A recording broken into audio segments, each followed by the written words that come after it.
Madame, monsieur, bonjour.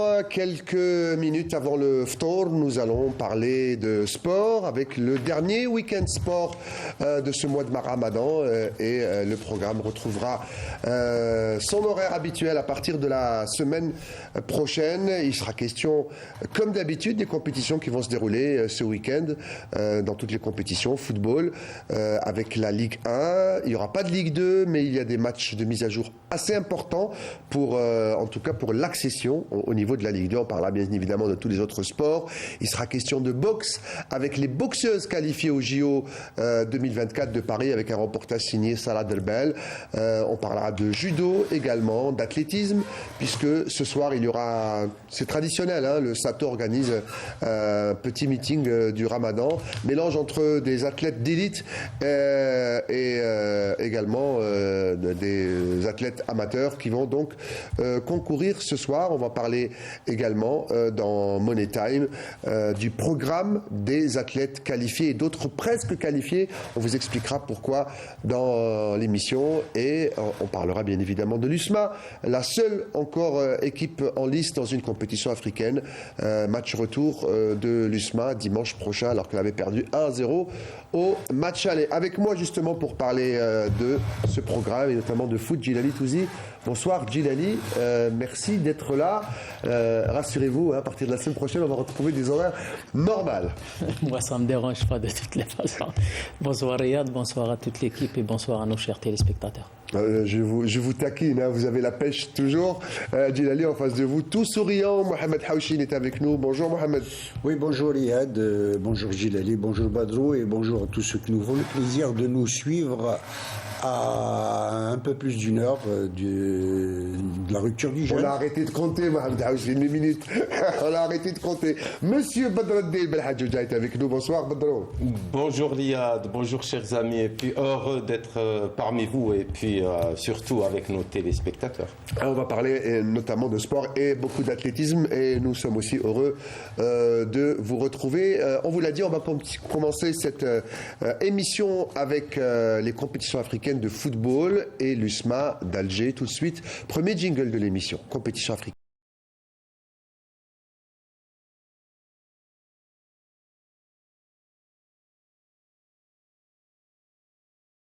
Avec ce match donc de l'USMA qui avait concédé la défaite et un petit but sur un petit but, un but à 0 avant de jouer ce quart de finale retour ici au stade du 5 juillet. On va voir ce petit sujet au sujet de ce quart de finale retour signé Salah Delbel. Un match retour décisif attend les Rouges et Noirs au stade du 5 juillet ce dimanche à partir de 22h.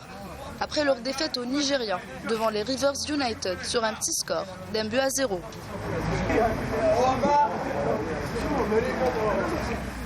Les enfants de Sostara se préparent depuis leur retour en Algérie. Ils sont conscients de la tâche qui les attend. Un seul mot d'ordre, remporter cette rencontre et filer en demi-finale. Sur le plan de l'effectif, le coach Juan Carlos Garrido enregistre le forfait de Khaled Bousliou qui s'est blessé au genou au match aller. Par contre, le capitaine de l'équipe, Zinedine Belaïd, sera de retour après avoir purgé sa suspension d'un match. Le seul représentant algérien en compétition africaine compte aborder cette rencontre en conquérant et ambitionne de se qualifier en demi-finale dans la perspective de poursuivre son aventure pour conserver le trophée continental.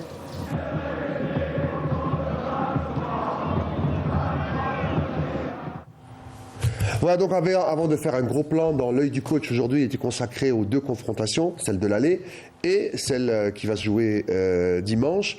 C'est le seul espoir qui nous reste en Afrique, Mohamed Haouchine, c'est l'USMA. Oui, un espoir et un grand espoir, je peux vous le dire, dans la mesure où, il faut le rappeler, bon, vous savez, un petit but à surmonter, c'est tout à la portée, bien évidemment, de l'USM Alger, une équipe de l'USMA qui a eu le mérite, en tous les cas, d'avoir encaissé le but dès la 10e minute de jeu. Ils ont fait de la résistance, ils ont géré, ils n'ont pas paniqué, malgré l'absence de leur pivot et capitaine d'équipe, Belaïd suspendu.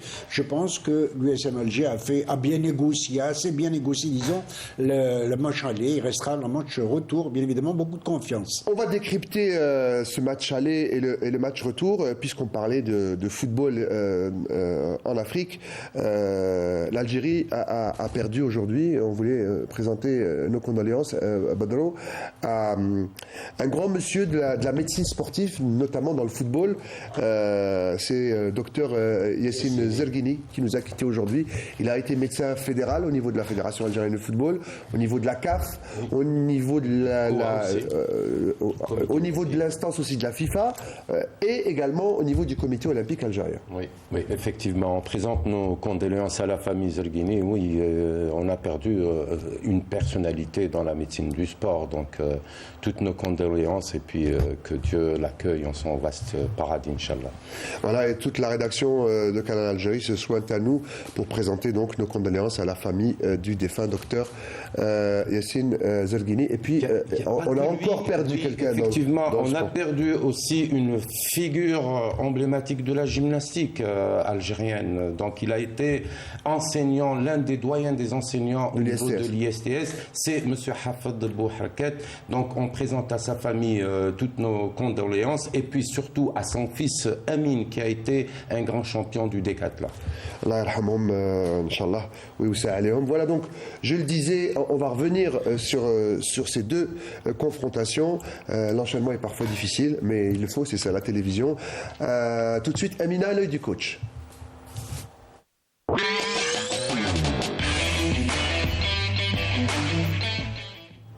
L'œil de Djilali Touzi ce soir.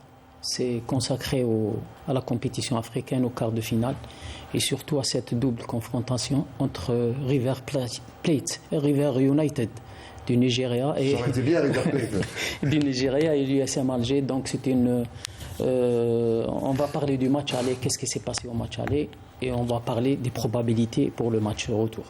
Pour le match aller, j'ai dit qu'on l'avait encaissé très tôt et ensuite on a fermé la baraque, mais comment s'est déroulée cette rencontre? Il faut d'abord signaler les conditions dans lesquelles il s'est déroulé le match. C'était à 2h de l'après-midi, c'était en pleine...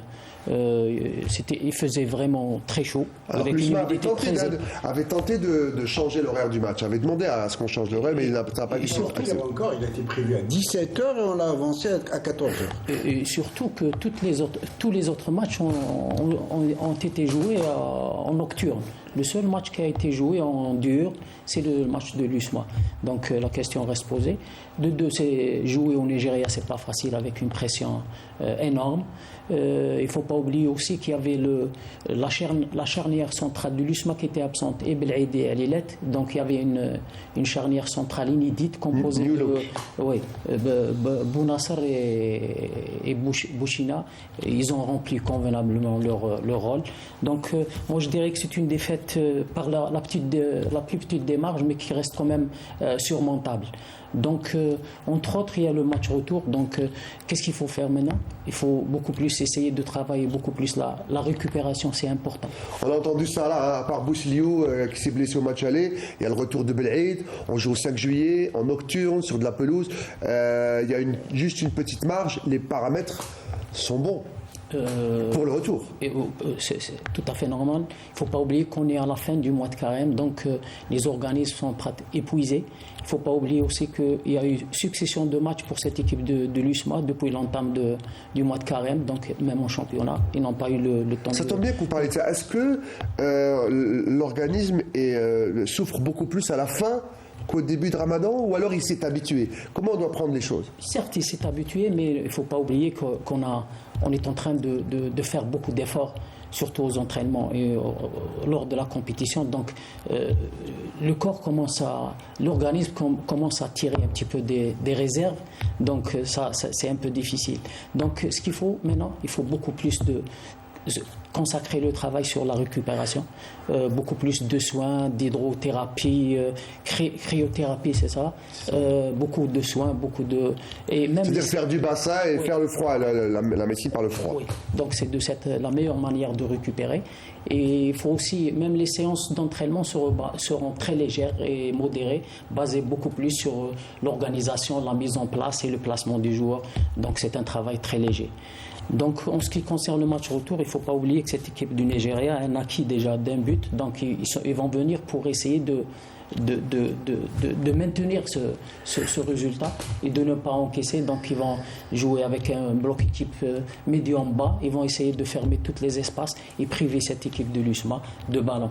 Donc contrairement à cette équipe de l'USMA, il faut vraiment essayer de presser haut, essayer de récupérer le ballon haut, essayer de jouer vite à 30 mètres des buts adverses. Beaucoup de mouvements. Essayer de marquer très tôt dans le match aussi. Hein. Il faut pas s'affoler parce que si on essaie à tout prix de marquer dès l'entame du match, peut-être on va perdre un petit peu de la concentration. Donc il faut rester très concentré, même si on ne marque pas tôt. Et 82 minutes, on peut marquer à tout moment. Donc beaucoup de concentration, lucidité, sérénité, et aussi ne pas s'affoler, ne pas confondre entre vitesse et précipitation.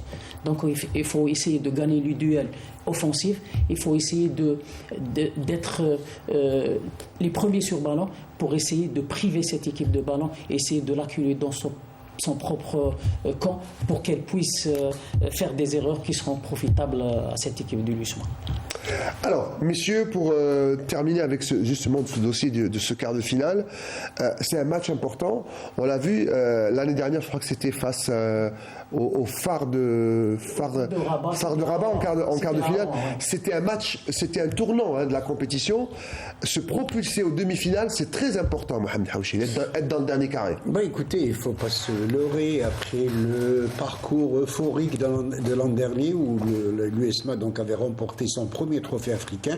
Je pense qu'on a cassé un tabou. L'équipe de l'USM Alger a franchi le Rubicon. Ils ont pris confiance dans la briser le plafond de verre, comme on dit. Épreuve continentale. Et sur ce plan-là, il faut faire confiance à cette équipe de l'USM Alger qui est capable, pourquoi pas, de récidiver cette année encore. Donc il reste 2 matchs et ce sera la finale. Donc l'équipe a acquis une certaine expérience, surtout une expérience africaine, et elle a acquis une certaine gestion du match. Donc c'est très important dans ces rendez-vous-là. Juste pour finir, on a parlé de la préparation physique, l'intensité. Nos clubs ont joué pratiquement tout le mois de Ramadan, parfois en diurne, parfois en nocturne, tout dépend des stades. Là, on arrive c'est la dernière journée de championnat avant, on va en parler dans quelques instants, avant l'Aïd Sghir, Inch'Allah. Est-ce que les organismes ont souffert, et est-ce que juste après, il y a une préparation ou un comportement assez spécifique à faire pour reprendre la compétition FIFTAL, comme on dit? Vous avez tout dit pratiquement. Bien sûr que... Moi, je pose des questions, j'ai rien dit. Oui, vers la fin du mois de carême, l'organisme souffre, d'une part. D'autre part, le danger se situe dans les 15 jours qui vont suivre le mois de carême. Danger de blessure. Pourquoi? Parce que l'organisme, il doit se réadapter à notre régime, à notre biorhythme. Donc, vous voyez, le danger va se situer dans les 15 jours à venir après le mois de carême pour les athlètes qui ont jeûné. Vous connaissez mon point de vue sur ce. Où on fait de la haute performance, ou on jeûne. Il faut choisir. La haute performance, on ne peut pas. On a vu des jeunes carrément tomber quand ils ont joué avant le coupe de jeunes, là, à partir de 15 heures, même à partir de 16 heures. Il y a des jeunes qui ont souffert. On a perdu un jeune. C'est scandaleux. Arrêtons de faire n'importe quoi. C'est un grand danger pour même les seniors en fin de ce mois de carême, la dernière semaine, mais surtout après le mois de carême, les 15 jours qui vont suivre le mois de carême. Alors on va voir le tableau tout de suite de Ligue 1 dans quelques instants, et on va voir les horaires des matchs de cette dernière journée de championnat pendant le mois de Ramadan. On passe à la Ligue 1 tout de suite. Jingle Ligue 1.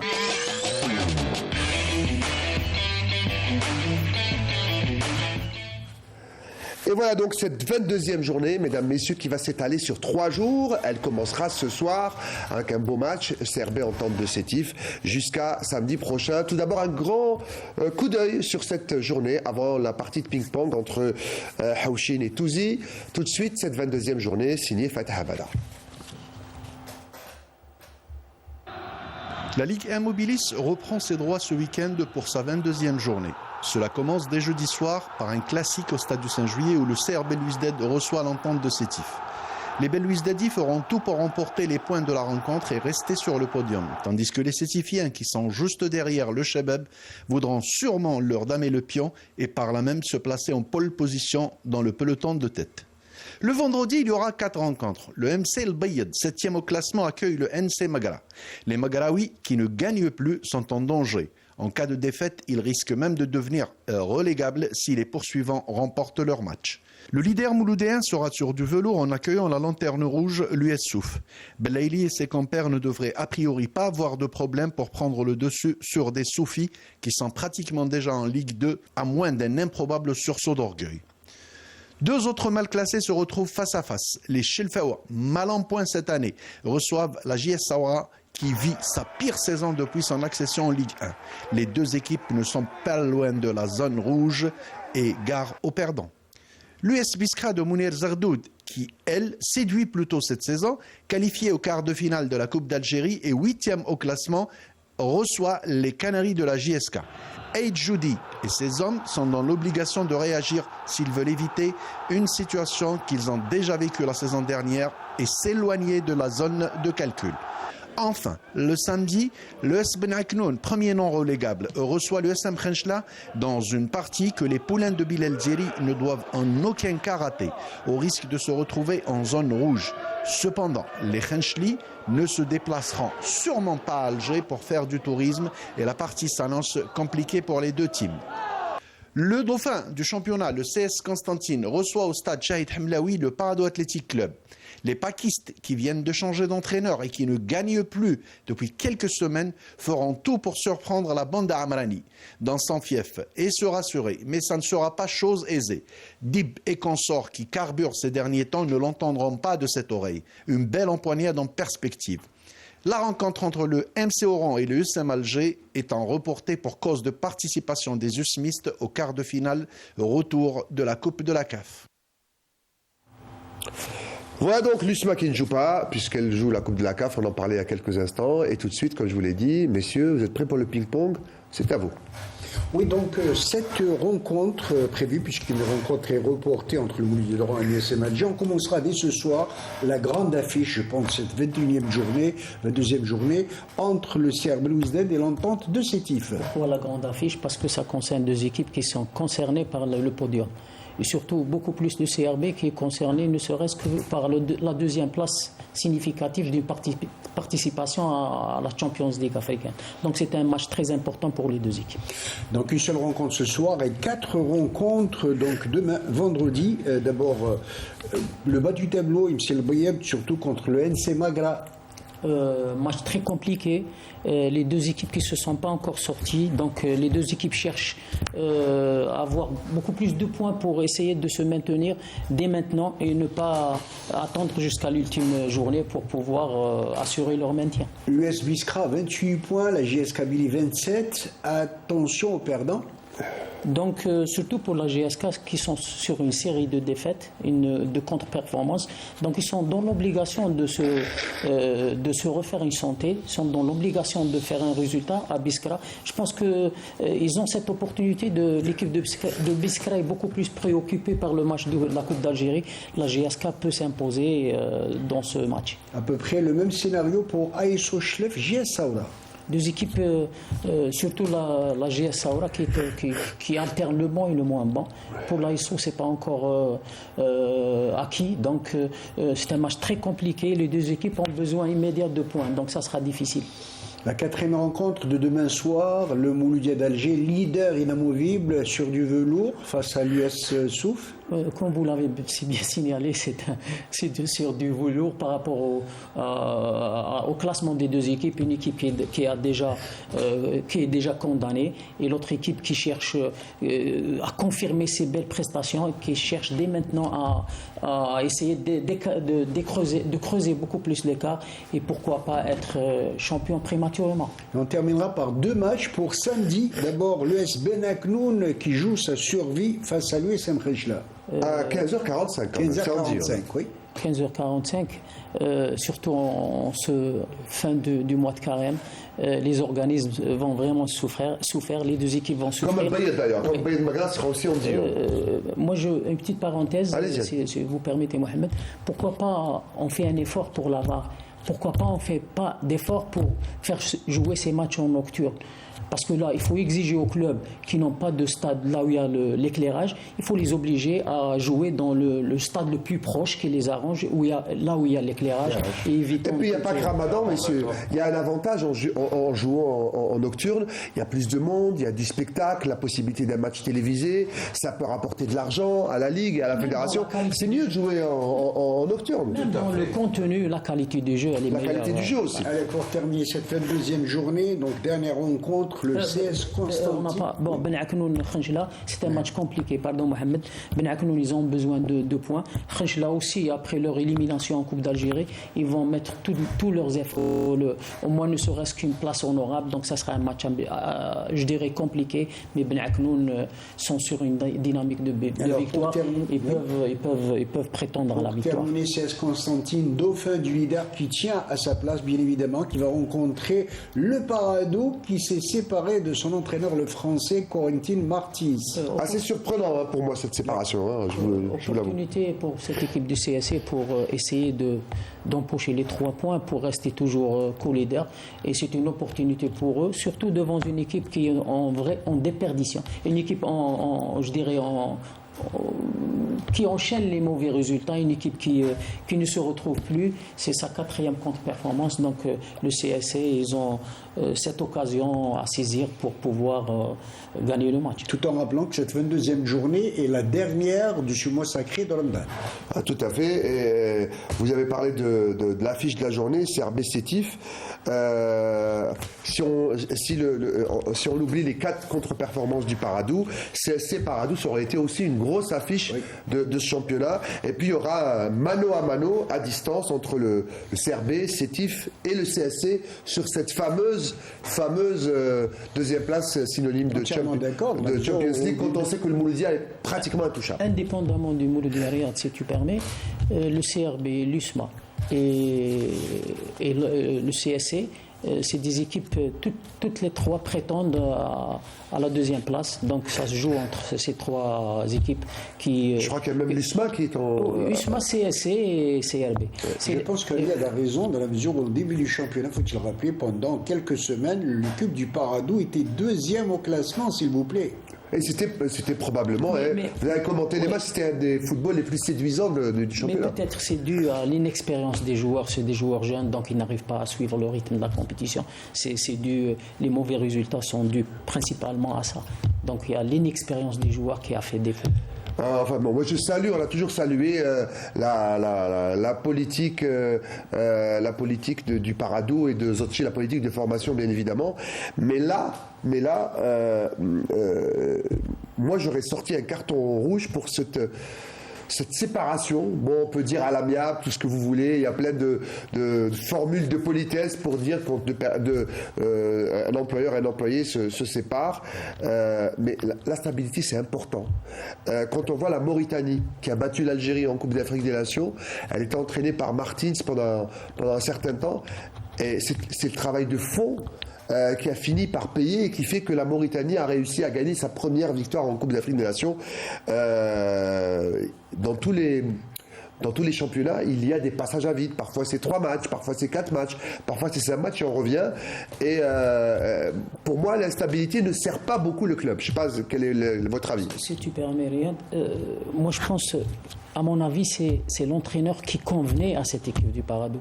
C'est un entraîneur jeune, compétent et aussi qui excelle dans la formation. Donc, qu'est-ce qu'on veut dans cette équipe de Paradou? C'est un club formateur. Donc, c'est l'entraîneur qu'il lui fallait. Donc, il faut, dès le début, moi je dirais, quelle est la politique du club? Est-ce que Paradou, sincèrement, a les moyens, que ce soit humains ou les moyens matériels pour pouvoir jouer le championnat, le titre. Moi, je pense que non. À mon avis, c'est encore tôt par rapport... Croyez-moi, je vous ai bien compris. Surtout sur cette analyse, je vous ai bien compris. Surtout parce que là- aux dernières nouvelles, Coretti Martins avait un adjoint et paraît-il on voulu lui imposer un deuxième adjoint. Il a refusé. C'est un homme de principe, il faut le respecter en tant que tel. Il a dit, il n'y a pas de souci, moi je m'en vais. Voilà. Si je peux me Mais bien sûr, Un club formateur doit avoir plusieurs adjoints. Et je pense que l'idée de ramener un troisième ou même un quatrième, c'est tout à fait normal. Quand on parle de club formateur, excusez-moi. L'équipe d'élite, c'est pas la formation. Oui, excusez-moi, justement, je reviens. Justement, j'allais venir, et vous me tendez la perche. L'équipe élite doit être prise à part. L'équipe qui joue un championnat, qui joue une coupe, elle est mise à part. Bien sûr, le coup d'œil du premier responsable de la formation, même si c'est lui le premier responsable, c'est-à-dire l'entraîneur en chef, il a le coup d'œil sur la formation, mais il faut plusieurs entraîneurs au niveau de cette formation. Il ne faudrait pas parler d'entraîneurs par catégorie. Quand on parle de formation, il y a une autre stratégie, il y a une autre organisation, donc un autre organigramme. Merci Badro. On va rester avec le foot, messieurs, si vous permettez. On va passer à la Ligue 2 et tout de suite le jingle Ligue amateur, Ligue 2.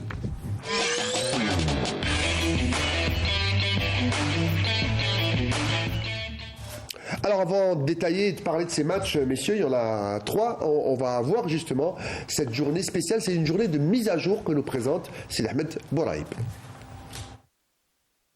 Dans le groupe Centre-Ouest, on assistera à un remake des huitièmes de finale de la Coupe d'Algérie entre le Nasr Hussein-Dey et le S Mostaganem.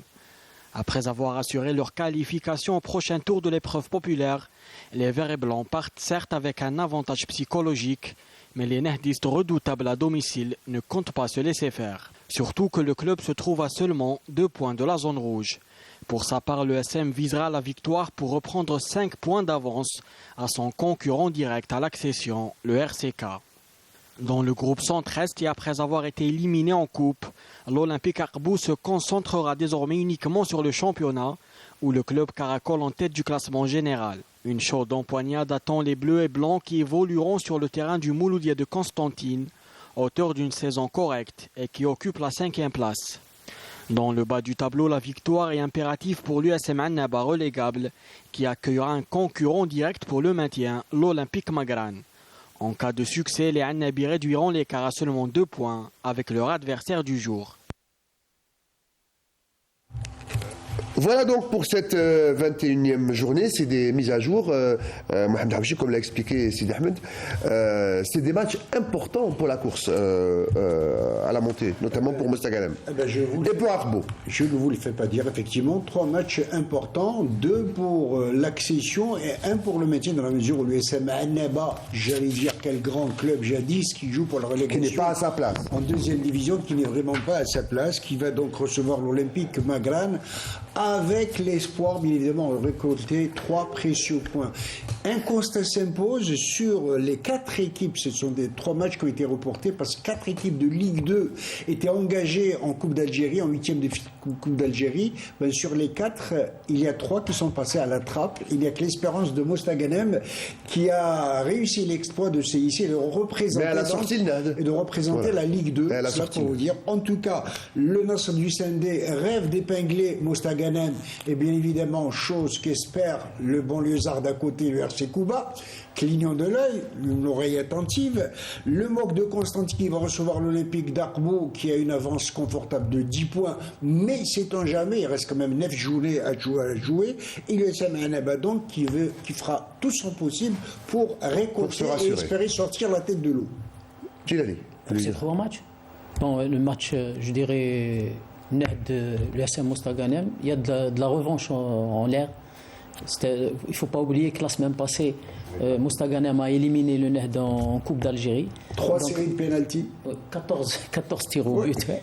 Donc je pense que ça sera un match difficile. Il ne faut pas oublier que l'écart entre actuellement entre Mostaganem et Kouba, c'est 2 points. Donc l'USM Mostaganem sont dans En fait, Kouba, ils l'obligation. aimeraient bien que leurs voisins de quartier, juste à côté, le NAD, leur rende service et bloque l'espérance. Donc ce match-là, il pourrait être le tournant du championnat. Le tournant du championnat. Très intéressant, merci messieurs. Voilà pour le foot, on en a fini. On va passer à un autre sport qui me passionne et qui passionne notamment Bodro.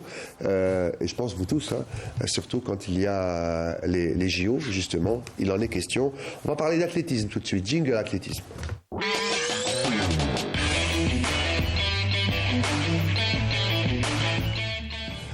Alors maintenant, avant de parler des JO, dans quelques instants, on va parler de ce petit événement généralement qui a lieu chaque soirée du Ramadan. Il y a ce meeting du Ramadan entre l'élite et certains amateurs. Ça se passe au Sato. Et quand c'est du sérieux, c'est en nocturne. Donc c'est une soirée.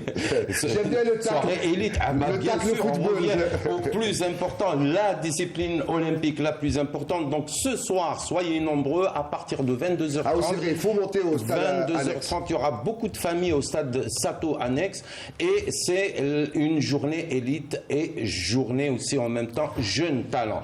Il y aura, pour votre information et pour l'information de nos téléspectateurs, la rentrée en lice de Moula Slimane sur 600 mètres. Il faut savoir que le 600 mètres est une course intermédiaire. J'espère que c'est la dernière pour lui. Je pense qu'avec son entraîneur, ils sont en train d'essayer de gagner encore plus de vitesse pour pouvoir entamer un bon 800 avec des records. Donc voilà, Moula Slimane sera présent ce soir à partir de 22h30 au stade annexe Sato. Il va y avoir une Rien très pour ça, belle il faut soirée. faire le déplacement. Bien sûr. Voilà, ce sera peut-être un des médailles olympiques.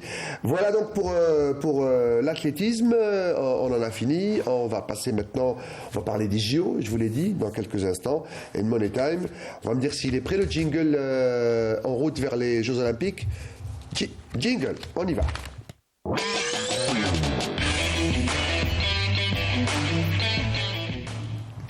Alors, c'est le choix de Money Time, Bodro, cette semaine. C'est ces athlètes déjà qualifiés ou pré-qualifiés. Vous allez nous expliquer pourquoi, quel sera leur programme au JO et que peuvent ou que doivent-ils faire entre maintenant et le début de la compétition. Très bien. Donc, on est à 112 jours avant le début des Jeux Olympiques. Donc, soit 3 mésocycles et demi d'entraînement avant le grand rendez-vous. Qu'est-ce qu'ils doivent faire nos athlètes, nos champions pour se préparer? Eh bien, d'abord, je donne le programme ou les dates importantes de nos champions. Donc en gymnastique, bien sûr, nous avons Kaylan Moore au bar asymétrique. Grand espoir. Oui, grand espoir. Je dirais que je la classerai en premier. On peut expliquer pourquoi, on peut me poser des questions. C'est parce qu'elle est mise dans de très très bonnes conditions. Donc la gymnastique à Paris, ça va être du 27 juillet au 10 août. Hein? Ensuite, donc, entre le 27 et le 10 août, on peut avoir une médaille d'or qui tombe pour l'Algérie. Effectivement, pour Kayla, on l'espère, on croise les doigts pour elle. En deuxième lieu, je placerai la boxe avec notre Imen Khalif, notre espoir Imen Khalif. Reportage à suivre dans quelques instants sur Imen Khalif. 63 kg, donc elle est potentielle médaillable. Pourquoi aussi? Parce elle s'entraîne à l'étranger avec des sparring partners. On l'a mise, la fédération l'a mise dans Elle repart aussi juste après. Effectivement, parce qu'il reste quand même 3 mésocycles, comme je l'ai avancé. Ensuite, il y a Triki en athlétisme. Lui aussi peut glaner une médaille au triple saut. Triki Yasser, on l'a vu, il a fait 2e au championnat d'Afrique, aux Jeux africains, pour le 100 longueur. Oui, mais 2e au championnat du monde en salle aussi. Donc c'est magnifique, il est sur la bonne voie. Et viendra par la suite Sedjati Jamel et Moula Slimane sur 800 mètres. Ça va être très dur. Le 800 mètres, c'est rapide. Ce n'est pas 1500 mètres. Donc, mais ils ont leurs chances. Leurs chances sont intactes. Voilà un peu. Il y a aussi le judo, bien sûr, que j'allais l'oublier. Le judo qui nous a toujours donné satisfaction. On a deux athlètes qui sont qualifiés. C'est Belkadi Amina, moins de 63 kilos, et Driss Messoud, moins de 73 kilos. provisoirement. On va en parler dans quelques instants, ils sont en stage à Oran. Alors, ce qui est important de savoir, à 3 mésocycles et demi avant le grand rendez-vous, c'est qu'on ne peut pas complètement décharger à l'entraînement. D'une part, d'autre part, il faut éviter de programmer des entraînements à grand volume. C'est quoi le grand volume? C'est le nombre de séries, c'est le nombre de répétitions qu'on fait à l'entraînement, mais c'est aussi le volume horaire que prend l'entraînement. Est-ce que c'est 2 heures? Donc on ne peut pas, il faut éviter encore un grand volume horaire des séances. Par contre, le paramètre intensité, cette période prendra nettement une grande place. Cette période des 3 mois avant la compétition. La programmation des compétitions de haut niveau, donc tournois, meetings, etc., est d'une importance capitale dans ces 3 mois-là. Le contrôle et la forme physique doit être planifié minutieusement. Pour certaines disciplines, il est préférable que la forme physique n'atteigne pas encore son apogée. À 3 mois, c'est encore loin. On ne peut pas tenir une forme physique pendant 3 mois pour certaines disciplines, pas pour d'autres. À titre d'exemple, le 800 mètres et le tricky sur le triple saut, ce n'est pas la même chose. Tricky peut avoir sa forme actuelle, sa forme physique, elle peut atteindre son apogée. Par contre, au 800, c'est un peu délicat. Elle fait des oscillations encore. Cependant, le suivi médical est d'une importance vraiment d'une grande nécessité et importance capitale afin d'éviter les blessures, sachant que plus l'athlète s'approche de sa forme physique, plus il est exposé aux blessures. D'accord. Et pour finir, le principe méthodologique de l'individualisation de l'entraînement est très important et plus que jamais doit être pris en compte pendant les 3 mois avant ou les 100 jours avant la compétition. À titre d'exemple, pour être explicite avec nos téléspectateurs, notre pays verra 2 représentants sur 800 mètres, Sedjati et Moula. Eh bien, leur programme d'entraînement, leur participation en compétition, leur procédé et même leur durée et journée de récupération et repos ne seront pas identiques. Pourquoi? Nous avons 2 organismes différents et 2 réactions physiologiques différentes. Et j'ai fini. Très bien. D'ailleurs, gardez-en un peu sous le coude parce qu'on va parler de boxe dans quelques instants et on va parler également de judo dans quelques instants. Alors maintenant, on va commencer justement par la boxe. Jingle box.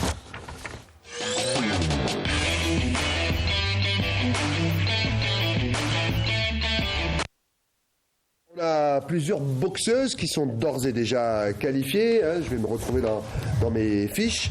Elles suivent un programme minutieux, vous l'avez dit, pour préparer une manifestation sportive de grande envergure. Salah Belbel est partie à la rencontre de nos boxeuses. C'était au complexe Sveltes de Charaga. C'est le centre privilégié pour les boxeurs. Il manquait, il faut le dire, dans ce reportage, parce qu'elle n'était pas présente aujourd'hui. Hadjila Khalif, qui n'était pas présente, mais sinon les 3 autres étaient là. Et on va suivre ce reportage ou une partie de ce reportage. Vous pourrez retrouver ce mini-film ou ce 13 minutes qu'est en train de préparer Salah Belbel. Mais je vous propose donc un portrait de ces boxeuses avant les JO. Et vous l'avez dit, Badroud, grands espoirs de médailles à Paris. On regarde. Sur la voie de la gloire, chaque instant compte. Pour Iman Khalif, Ramaïssa Boualam et Hadjila Khalif. La route vers les Jeux Olympiques est déjà tracée, avec un programme d'entraînement minutieux, une grande détermination et beaucoup de sacrifices.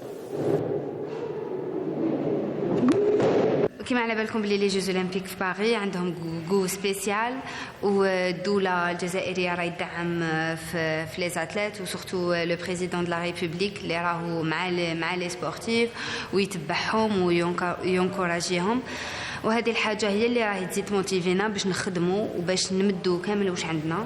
حنا بدينا لا بريباراسيون تاعنا ديجا رانا اونتر باريس والجزائر نديروا دي ستاج انترناسيونال تانيك مع بليزيور ناسيون باش يكون كاين احتكاك باش نطلعوا توجور نيفو نحتكوا بالمستوى العالي كما يقولوا. والحمد لله مازالوا 4 شهور على لي جوز اولمبيك ما بقاش بزاف.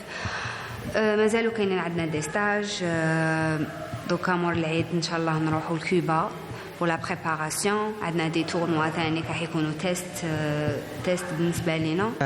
نقدر نقول لك انه من اللجنة الأولمبية الجزائرية اللي نظمت لي برنامج خاص مع فريق متكامل من محضر بدني ومدرب رئيسي ومدرب ثاني باش نقوم بالتحضيرات تاعي. نقدر نقول لك انه ستاف ضمن الفريق نتاعي نقدر نقول لك هما من الولايات المتحدة الأمريكية ومن الجزائر يعملوا ككل باش نطوروا لا بيرفورمانس المستوى تاع التخصص تاعي اللي هو الملاكمة. Chaque membre de l'équipe se consacre corps et âme à cet événement mondial. وهذا حلم اي رياضي اي رياضي ولا اي انسان يتمنى يروح لي جوز اولمبيك. احنا ان شاء الله في لي جوز اولمبيك هذو ان شاء الله نديروا ان بون باركور وان شاء الله راه معها المدربين كنزي عبد الغني وشعوه نحييهم فاني وفاني للدولة الجزائرية كالوزارة والكوميتي أولمبيك الاتحادية الجزائرية للملاكمة هذو كاع راهم يساهموا باه الملاكمة يعني ذكور ولا إناث تكون عندهم ريزيلت إن شاء الله في لي جوز أولمبيك 2024 بالخص رميسة إن شاء الله هذا هو حلمها. Ces athlètes se préparent à écrire l'histoire avec un seul objectif en tête, représenter l'Algérie avec fierté sur la scène olympique. L'objectif principal هي ديجا نمثل بلادي احسن تمثيل نمد كامل واش عندي و pourquoi pas podium. وخصوصا وكامل الشعب الجزائري على باله انه الالعاب الاولمبيه في باريس وحنا عندنا جمهور كبير في فرنسا حوالي 7 مليون او 8 مليون جزائري. دونك ان شاء الله نفرحوا الجزائريين في فرنسا وفي الجزائر ان شاء الله بربي وربي ان شاء الله يقوينا لهذه المهمه. Avec une planification minutieuse, un entraînement intensif et une détermination inébranlable. Ces boxeuses se préparent à affronter les meilleurs du monde sur la scène olympique dans l'espoir de lever très haut le drapeau algérien à Paris et prêtes à laisser leur marque dans l'histoire des Jeux olympiques. Et elles en sont capables, hein, nos boxeuses, comme les lutteuses. Hein. Je crois que c'est la première fois que nous aurons des lutteuses au niveau des Jeux Olympiques qualifiées. On dit, j'ai connu l'œil du tigre, mais Imen Khalif, elle a l'œil du tigre. Hein. Tout à l'heure, on parlait de médailles. Je vous ai dit, elle a l'or dans les mains. Elle est capable de monter sur la plus haute marche du podium. C'est ce qu'on lui souhaite. D'ailleurs, on le voit dans ses yeux. C'est une fille. L'œil de la tigresse. Ah oui, c'est une fille qui est déterminée. On voit sa détermination.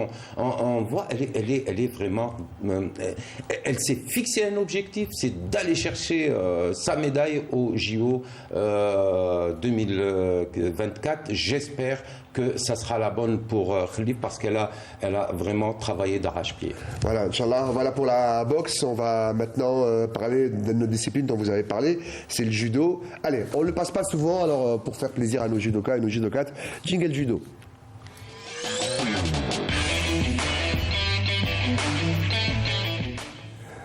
Jingle Judo et les sélections nationales, messieurs et dames, sont à Oran. On va regarder ces images de ce stage de préparation avant les championnats d'Afrique de judo qui vont se dérouler au Caire. On les voit les deux sélections. Garçons et filles, voilà. Et c'est une compétition très importante, ces championnats d'Afrique en Égypte, parce que c'est le passage obligé pour se qualifier aux Jeux Olympiques et pour ceux qui ont des points et qui sont déjà qualifiés, de renforcer leurs points. Renforcer et confirmer, bien sûr, comme Belkadi Amina, moins 63 kilos, et Driss Messoud, moins 73 kilos. Ils vont pour ces championnats d'Afrique pour confirmer et aussi glaner encore des points, vous voyez. Donc, renforcer leur qualification. J'espère que d'autres judokas vont suivre. Le judo a toujours présenté aux Jeux Olympiques. On est toujours 5 ou 6 ou 7. Oui, c'est ça. Donc, j'espère que ça va suivre pour les autres judokas. Voilà donc pour le judo. On va passer au sport collectif en salle et on va commencer par le handball. Jingle, handball.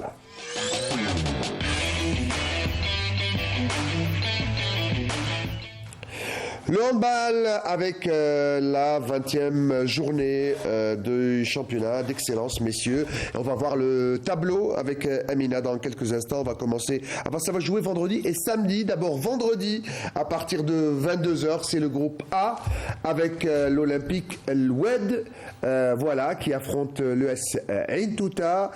Lycée Ouergla accueillera le CRB Mila. Handball Club d'Elbiar, ici dans la capitale, va recevoir le MM Batna. L'Olympique de Marnia accueillera l'Olympique de Annaba. Le Mouloudia de Saïda, qui n'est plus le Mouloudia de Saïda d'antan, va accueillir le Handball Club de Zirot Youssef. Et puis l'ES Arzeu reçoit l'ES Constantine. Voilà pour le groupe A. Vendredi, toujours donc à 22h dans le groupe B, on va voir Bermandaïs joue face au leader du groupe, CS Skikda. Le MC Wetlilet face à Borj Barelij, l'autre club de Borj Barelij. Le MB Borj Barelij jouera à la GS Saoura Moulidia d'Alger, l'OB Metlili, le Kahraba Alger ou le Sonel Gaz Alger si vous préférez reçoit Shelrom El Aid à 23h30.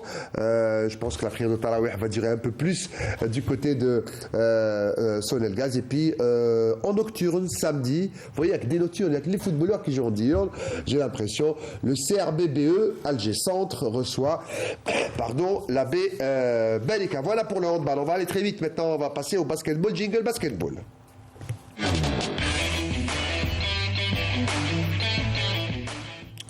Le basketball, alors je ne sais pas si vous avez avec moi le programme de basketball, on va peut-être se les partager. Si vous les avez, vous me le dites. Alors, c'est pas le championnat. Le basket, vous les avez pas. Alors, c'est bien, on les change en direct. Hein, c'est très confortable. Alors, ce week-end, c'est 16e de finale de Coupe d'Algérie de basket. C'est pas le championnat. Ça se jouera entre vendredi et samedi. Alors, on va voir le tableau. Amina, vendredi, il y aura, alors, j'espère que je vais y arriver, le CSBB Sidchir qui accueille le PS l'Elma à 21h30, l'USMA d'Alger face à l'ACB Tirnif à 21h30, CRB d'Albeda, l'US Cherchel 22h, l'US Bouna, si je lis bien, face au TRA Draria à 22h, Guet Constantine face à l'AS Constantine, ça n'a rien à voir messieurs, hein. Guet Constantine c'est à Alger et bien évidemment Constantine c'est la ville des villes suspendues à 22h, le Wab Boufarik face à l'OS Bosch Borlérige, l'US Sétif face au CS Hassim Saoud, Khmis Miliana face à Aïd Araba, Nahd du Sendé et l'autre club de Guet Constantine, l'IR Guet Constantine à 23h. Samedi, GSB Bsila face au CR Benissaf à 22h. À noter que Wab Boufarik, tenant du titre Mounia d'Alger, Stawali, Rouiba, Blida, Wetlilet sont directement qualifiés au 8e de finale. Voilà donc, on va terminer avec le volleyball.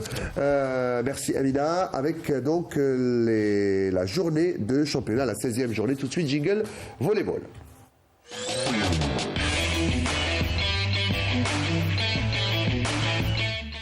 Il est plus affûté, c'est la légèreté même. Il est spécialiste des smatchs au niveau donc de la ligne. C'est Mohamed Haouchine pour cette 16e journée. Oui, de effectivement. J'étais volleyeur quand j'étais jeune.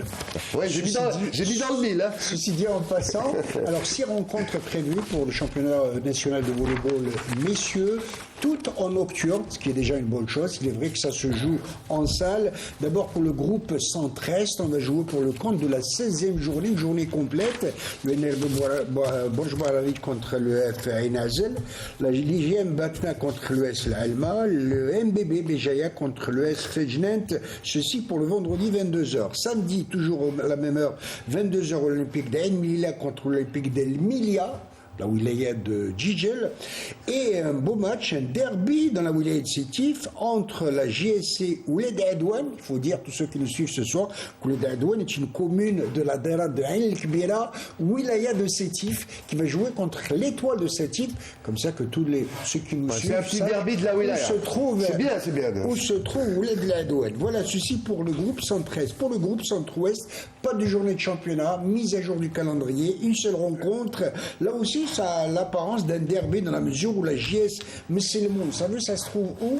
C'est la Dara de Gouraya, wilaya de Tipaza, pour ceux qui savent, Messelmoun se situe, Messelmoun. qui va recevoir l'équipe de Ben, on ne savait l'ASV. pas que c'était à Tipaza. L'ASV Blida, on peut dire que ça peut s'apparenter à un petit derby dans la Mitidja. C'est une ville côtière, Messelmoun. Messelmoun, oui, la Goulet, Tipaza. En fait, les gens de Blida vont se baigner à Tipaza, c'est bien connu. Hein. C'est le cas de le dire. Ils passent l'été à Tipaza. Vous avez fini?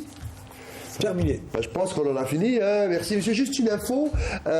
Nous allons avoir 2 internationaux qui vont jouer dans le même club batave, puisque le jeune Hadj Moussa vient de signer au Feyenoord de Rotterdam. Donc, il rejoint Ramiz Zerouki dans le même club. Et ils vont jouer la Champions League européenne la saison prochaine. C'est bien pour ce petit garçon qui vient du foot des quartiers en France. Hein. Il faut le savoir. C'est une bonne chose de par ce qu'il a démontré ce jeune. Pétri de qualité, il a une marge de progression très importante, donc c'est le club qui lui va à merveille. Voilà, dommage qu'on n'a pas pu beaucoup dans ce tournoi FIFA Series, mais puisqu'il a été sélectionné, gageons qu'il va certainement revenir. Et il y aura l'international algérien, c'est Saïd Ben Rahma qui va jouer la finale de la Coupe de France. Il a été l'artisan, vraiment l'homme. Il a failli retrouver Gouiri qui a perdu par un petit but à 0. Saïd Ben Rahma qui a fait un grand match contre Valenciennes, 3 buts à 0, dont 2 passes décisives. Il a été étincelant durant cette belle soirée de Coupe de France. C'est le retour de Saïd. Les retours de Saïd, ça c'est bien dit. Et leur sélection, peut-être, elle les a beaucoup plus boostés. Oui, mentalement, c'est vrai qu'elle en a boosté beaucoup. Exactement. Donc, voilà. Que ce soit Brahma qui était sélectionné ou Hadji Moussa, c'est la même chose. On a vu un très bel exploit. Il a fait un sombrero vraiment digne. Et ça a été revu et revu dans plusieurs. C'est ça, le joueur libéré, il a raison dans la tête. Il a été libéré. Voilà. Merci, messieurs. Merci d'avoir passé ce mois de Ramadan avec moi. Mais on se retrouve, attention, hein, la semaine prochaine, on change d'horaire, mesdames, messieurs. On passe à l'horaire traditionnel à 21h. Vous serez là avec nous, Mohamed Haouchi. Bien évidemment, le problème de savoir qui va payer la cantine. Oh, il n'y a pas de problème. Il n'y a pas de problème pour ça. Merci Dilali, merci Mohamed, merci Badrou. Et Eidkoum Moubarak par avance. Et puisqu'on ne se reverra pas d'ici la semaine prochaine, je vous souhaite à tous une très bonne fin de Ramadan, Maqboul, Inch'Allah, et une très belle fête de l'Aïd, Inch'Allah. On se retrouve jeudi prochain. Merci à toute l'équipe du service des sports et à sa tête Mortal Hamani, toute l'équipe qui m'a aidé à préparer cette émission. On retrouvera le docteur, je l'appelle docteur Socrates, hein, Fatah dimanche et puis Mortar lundi. Et nous, on se retrouve jeudi. Très bonne semaine, bon week-end.